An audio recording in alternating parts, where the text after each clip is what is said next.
Don't have fancy clothes. She said, "You don't need them." He smiled. The first thing anyone would notice about Daniel was his worn-out jacket.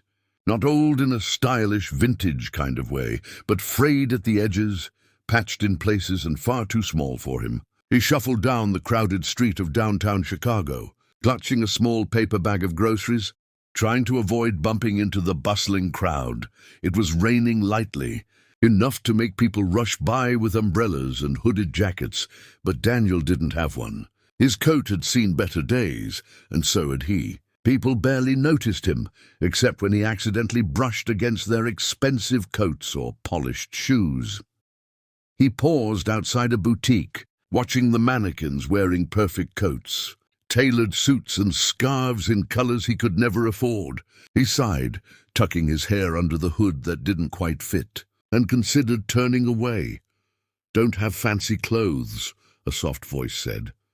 Daniel turned to see a young woman, maybe late 20s, standing at the entrance of a small coffee shop across the street. She had a warm smile and an aura of calm that made the rain feel lighter. "You don't need them," she continued, as if reading his thoughts. He blinked, unsure if she meant the boutique or his life in general. "Excuse me?" he asked, his voice barely audible over the drizzle. "Fancy clothes," she said again, smiling. "They don't make a person who they are. They just cover it up. You already have what matters. You have heart. That's more than enough." Daniel laughed, nervously embarrassed. He'd grown used to people avoiding him, treating him like he didn't belong. But this stranger wasn't turning away. Her eyes held a kindness he hadn't seen in years. Thanks," he mumbled. "Not many people say that," she shrugged. "Most people don't notice. I try to." "Come on, I'll get you a coffee. You're soaked." Before he could protest, she grabbed the door open and Daniel followed. Inside, it was warm, filled with the rich aroma of roasted beans and the quiet hum of soft jazz. She ordered a cappuccino for him and a latte for herself. As they sat by the window, Daniel told her a little about himself. Not much, just fragments. He worked 2 jobs, barely making rent, always putting others first. He had given up on dreams that seemed too far out of reach. "See?" she said softly. "Heart, that's what matters." For a moment, Daniel didn't reply. He just stared out at the rain, letting her words sink in. And then he noticed something. People outside weren't just walking by. Some smiled, some held doors open, some offered small kindnesses to strangers. Maybe she was right. Maybe he had just forgotten how to notice it. She leaned forward, lowering her voice. "You don't have to wear fancy clothes to matter, Daniel. You just have to be you. And from what I can see, that's more than enough." Daniel felt a warmth spread in his chest, a lightness he hadn't felt in years. He smiled, really smiled. Not the polite, forced kind, but a full, open smile that reached his eyes. "Thank you," he said. "I really needed that today." She grinned. "Everyone does sometimes. But you see, the magic is noticing when someone else does too." Hours later, as he walked home, Daniel's soaked coat forgotten in the rain, he realized something profound. Life wasn't about appearances. It was about the little moments of connection, the acts of kindness that could turn someone's day around. That evening, he sat on his small apartment balcony, sipping a cup of coffee he bought with the few dollars he'd had left. He thought about the woman's words, "Heart, that's what matters." And he smiled again. It wasn't just about the coat or the coffee. It was about remembering his worth, even when the world overlooked him. And in that moment, Daniel made a promise to himself to pay that kindness forward in whatever small way he could. Because some people never forget the day someone looked past the tattered jacket and saw the person inside. The next morning, Daniel woke to a soft, grey light filtering through his small apartment window. The rain had stopped, leaving a fresh, earthy scent in the air. As he brewed a simple cup of coffee, he found himself thinking again about the woman in the cafe, the way she had looked at him, the way she had seen him. He realized he hadn't even asked her name. Strange, he thought, how one encounter could leave such an imprint. But then, Life was full of such small, unexpected gifts, if you noticed them. On his way to work, Daniel saw a young boy struggling to carry a stack of books that teetered dangerously in his arms. Without thinking, Daniel stepped forward and steadied the pile. The boy looked up, eyes wide, and muttered, "Thanks, mister." Daniel smiled, handing the books back. In that brief moment, he felt a spark of what he had felt yesterday, a quiet sense of purpose. Small gestures, he realized, could ripple outward in ways you never imagined. At the office, Daniel's day was the same grind he was used to, emails, phone calls, and tired co-workers. Yet he carried a lightness he hadn't felt in years. During his lunch break, he noticed an older woman struggling to open her package at the corner shop. Without hesitation, he offered his help. "You have a kind soul," she said warmly, patting his hand. Daniel chuckled softly, remembering the stranger's words. Heart, that's what matters. By the time he returned home that evening, Daniel felt different, not in a dramatic overnight way, but in a subtle, deep shift in perspective. He had been invisible to the world for so long. But now he realized that noticing others and showing kindness made you visible in the ways that mattered most.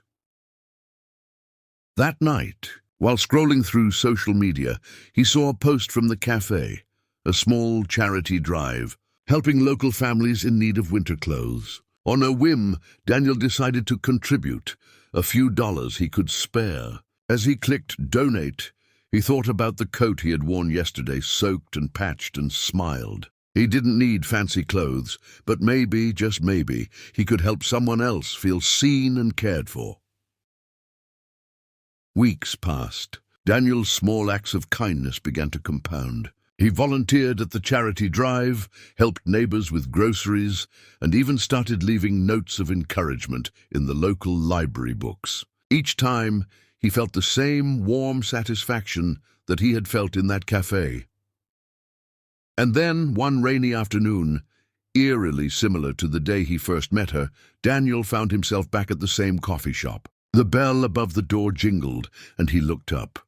There she was, the woman who had changed the way he saw himself, standing behind the counter, laughing with a customer. She looked up, her eyes meeting his, and her smile widened. "You came back," she said, genuinely pleased. "I had to," Daniel replied, his voice soft. I wanted to say thank you for seeing me and for reminding me what matters." She tilted her head, studying him with curiosity. "You're seeing it yourself now, aren't you?" Daniel nodded. "I think I am. And I'm trying to pass it on, little by little." Her eyes glimmered, as if approving the invisible chain of kindness he had started. "Then the world is in better hands than I thought," she said. And in that moment, Daniel realized something profound. You didn't need fancy clothes, a big salary, or even recognition to matter. You only needed heart, the kind of heart that saw others, cared for them, and dared to act, even when the world ignored you. As he stepped back into the rain that evening, umbrella in hand this time, Daniel felt truly alive. He smiled, not just for himself, but for every person he could now touch, in ways both small and meaningful. And somewhere in the city, across the street, someone noticed him. Perhaps not for his coat, his shoes, or his appearance, but for the warmth in his eyes. And that was enough. A few days later, Daniel received a call from the local community center. They were organizing a winter fundraiser for families in need, and a volunteer had dropped out at the last minute. On impulse, he agreed to help. When he arrived, the room buzzed with activity, tables stacked with coats, blankets, toys, and donated food. Volunteers moved quickly, smiling and joking, but Daniel noticed a little girl sitting alone by the corner. She had a small, worn coat too big for her, and tears streaked her cheeks as she hugged a stuffed bear. Daniel approached carefully. "Hey there," he said gently. "Do you want to help me with something?" The girl sniffled, hesitant, but nodded. Together, they started organizing donated items, placing coats and hats into neat piles. Slowly, her tears faded as Daniel chatted with her, telling silly stories and making her laugh. Then, something unexpected happened. Another volunteer approached, a woman with a bright smile, and held out a bag. "We saved the best coat for you," she said. The girl's eyes widened as Daniel helped her try it on. It fit perfectly. She twirled, giggling, and for the first time in a long while, looked radiant.